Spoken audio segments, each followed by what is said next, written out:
वज़ीर-ए-आज़म मुंतखब होने के बाद जो इत्तेहादी जमात है MQM, उनका पहला शिकवा सामने आ चुका है। अदील, मैं उस तरफ जाऊंगी। इस वक्त MQM कह रही है कि स्टिल उनके जो मुतालबात हैं जो वो डे 1 से कह रहे हैं वो नहीं माने जा रहे। इसमें मैं चाहूँगी व्हाट्स योर टेक? जी, वसीम अख्तर साहब का शिकवा आया है और ये पहले ही दिन ये इत्तेहादियों के ताउन से बनी हुई हुकूमत है। पाकिस्तान तहरीक इंसाफ की हुकूमत को तो कहा जाता था, ये देखें ये 8 वोटों पे बनी हुई हुकूमत है, तो ये ज़ाहिर 3 वोटों की या बल्कि 2 वोटों की अक्सरियत से बनी हुई हुकूमत है और इसमें MQM का कलीदी किरदार है। उनके 7 वोट हैं और उनके साथ मुआहिदा हुआ और वो मुआहिदा किया था ज़ाहिर जरदारी साहब ने।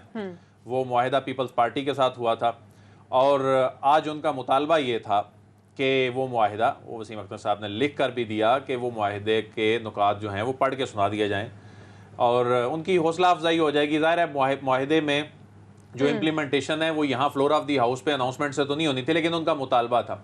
तो उसके बाद उनका बहरहाल शिकवा पहले ही दिन शिकवा आ गया सामने। मेरा ख्याल है कि ये चंद ही घंटों में ये सामने आ गया।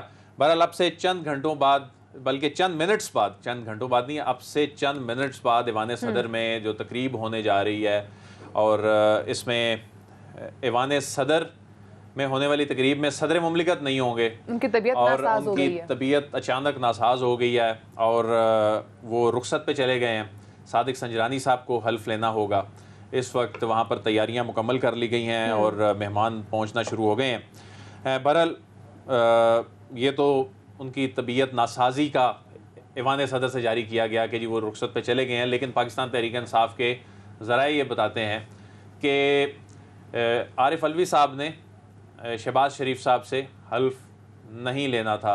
पाकिस्तान तहरीक इंसाफ सियासत को उस जारहाना अंदाज में, उस एग्रेसिव अंदाज पे, उस पोजीशन पे ले गई है कि अब वो अपने हरीफों को देखना भी पसंद नहीं कर रहे। यानी आज मौका ये था कि Imran Khan leader of opposition की सीट पर आते, बड़ा ग्रेसफुली आकर, क्योंकि मैं अक्सर कहा करता हूँ कि उन्हें हुकूमत आती है नहीं आती, अपोजिशन उन्हें करनी आती है, और यही वो मौका था कि लीडर ऑफ अपोजिशन की नशिस्त पर बैठ के वो भरपूर तरीके से टफ टाइम देते, लग पता जाता हुकूमत को और कि अपोजिशन होती क्या है। जब ये अपोजिशन में थे, ये कैसी अपोजिशन करते थे और इमरान खान ने कैसे अपोजिशन करनी थी।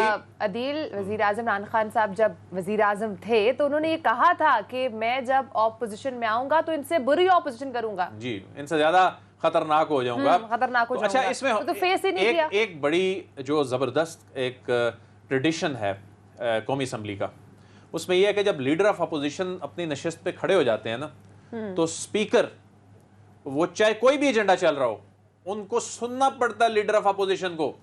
और जब लीडर ऑफ अपोजिशन खड़ा होता है तो रियासती चैनल वो दिखाता है उन्हें, और जब रियासत का टेलीविजन चैनल दिखाता है तो तमाम टेलीविजन चैनल पे वो कट होते हैं। तो उनकी आवाज जो सड़कों पर रैलियां निकाल के उन्होंने एक मखसूस तबके तक पहुंचानी थी, वो उनके हरीफों तक भी जानी थी। उनकी आवाज जो है वो दुनिया भर में जानी थी उस फोरम से। लेकिन उन्होंने ये जो रिजाइन किया है, उसकी वजह है कि पाकिस्तान तहरीक इंसाफ ने यह तय कर लिया है कि अब हमने आईनी कानूनी फोरम्स का सहारा नहीं लेना, अवाम में जाके इतना प्रेशर बिल्ड कर देना है कि उसके बाद अर्ली इलेक्शन हो जाए।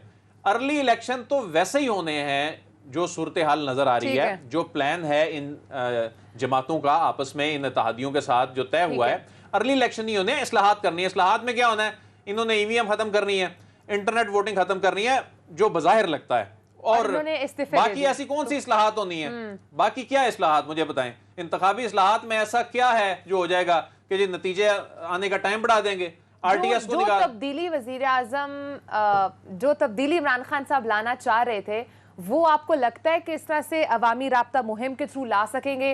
कल पेशावर में पावर शो करने जा रहे हैं, फिर कराची में 17 को होगा, और कल रात जो पूरे पाकिस्तान में हम मुख्तलिफ रैलियां निकलते हैं, तो आपको लगता है कि ये वो तब्दीली जो इमरान खान साहब जिसकी बात कर रहे थे वो इस चैनल के थ्रू आ सकती है? इसमें तो कोई शक नहीं है कि इमरान खान साहब को जो पब्लिक से रिस्पॉन्स मिल रहा है वो बहुत ही ज़बरदस्त रिस्पॉन्स मिल रहा है।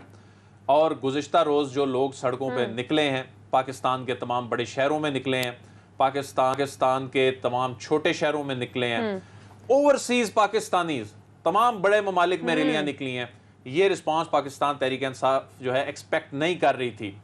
اور اس سے پہلے جو کے پی میں لوکل گورنمنٹ الیکشن ہوئے اس کا نتیجہ بھی پاکستان تحریک انصاف اس طرح ایکسپیکٹ نہیں کر رہی تھی. اور اس کے بعد آپ نے دیکھا کہ عمران خان صاحب اسمبلیاں تحلیل کر کے انہوں نے کہا جی الیکشن میں چلے جائیں, وہ پھر بعد میں بحال ہو گئی اور اب انہوں نے کل کا رسپانس دیکھا. اس کے بعد یہ جا رہے ہیں عوامی رابطہ مہم میں. ٹھیک ہے, اپنے ووٹر کو یہ انگیج کر رہے ہیں, لیکن سسٹم سے آؤٹ ہو جائیں گے. اب وہ سسٹم سے کیسے آؤٹ ہوں گے؟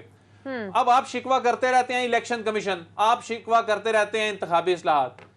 انتخابی اصلاحات کے عمل سے تو آپ ویسے ہی آؤٹ ہو جائیں گے. انتخابی اصلاحات کی کمیٹیوں میں تو آپ کو بٹھائے گا کوئی نہیں, کیونکہ آپ رکن ہی نہیں ہوں گے.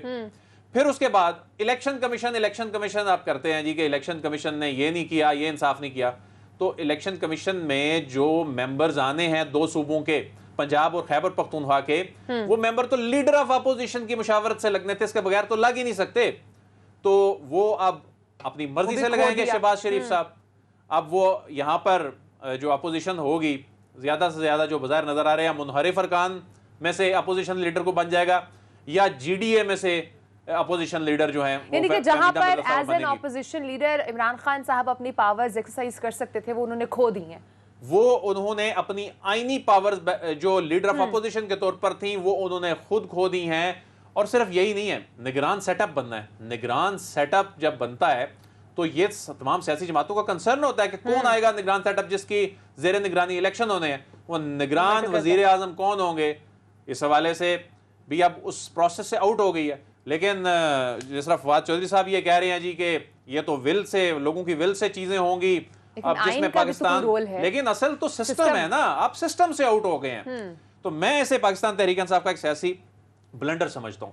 ٹھیک ہے, صحیح ہے. لیکن یہیں پر اگر میں عمران خان صاحب کا جو اس وقت اس پوری سچویشن میں جو عمران خان صاحب کا جو تمام طریقہ کار تھا چیزوں کو ہینڈل کرنے کا, اس کو آپ کس طرح سمجھ رہے ہیں؟ کیا عمران خان صاحب نے اس تمام پروسیس کو بہت گریسفلی ہینڈل کیا ہے, یا وہ اس چیز میں فیل ہوئے ہیں اس تمام پروسیس کو ہینڈل کرنے میں؟ کیونکہ تو وہ والی بات ہوگی جیسے بچے ضد نہیں کرتے ہیں کہ اگر میں نہیں کھیلوں گا تو کوئی بھی نہیں کھیلے گا. دیکھیں, ایک بات تو ماننی پڑے گی کہ عمران خان نے سب کو مشکل میں ڈالا ہے. انسرٹینٹی آخری لمحے تک رہی ہے کہ کیا ہو جائے. آج بھی جب یہ پتہ بھی چل گیا کہ یہ استعفے دینے جا رہے ہیں اسمبلیوں سے, اور اس کے بعد قاسم سوری صاحب پریزائیڈ کر رہے تھے, تو اس وقت ان کی جو باڈی لینگویج تھی, جس انداز میں قاسم سوری صاحب بات کر رہے تھے, تو شہباز شریف صاحب کے جو ایکسپریشنز تھے وہ دیکھنے والے تھے, مریم صاحبہ جو وہاں پر گیلری میں بیٹھی تھی ان کے ایکسپریشنز دیکھنے والے تھے, دیگر ارکان کے ایکسپریشنز دیکھنے والے تھے کہ یہ پھر کوئی ایڈونچر نہ کر دیں. اور اس کی ریزن ہے کہ آپ دیکھ لیں کہ پاور جب تک کوئی بندہ سیٹ پہ بیٹھا ہے, پاور ہی ہوتی ہے. جو میں کہہ رہا ہوں کہ سسٹم کا پارٹ ہونا قاسم سوری صاحب, اب جب ایاز صادق صاحب نے جب شہباز شریف صاحب نے بات کر لی, ایاز صادق صاحب نے جو مائک ہے وہ بلاول صاحب کے لیے اناؤنس کر دیا کہ بلاول صاحب بات کریں. سیکیورٹی گارڈ آئے جو وہاں کے, جو بنیادی طور پہ اس وقت ایکٹنگ سپیکر کے انڈر ہے سارا انتظام, وہ اس وقت کسٹوڈین ہیں. تو اس کے بعد اسد کیسر صاحب کے بعد انہوں نے آ کے ان کے کان میں گفتگو کی اور وہ اٹھ گئے. یعنی کہنے کا مطلب تھا کہ ایکٹنگ سپیکر جو ہیں وہ آ گئے ہیں, اور انہوں نے آتے ہی بلاول صاحب کو بات نہیں کرنے دی اور اجلاس جو ہے وہ 16 تاریخ تک کے لیے ملتوی کر دیا.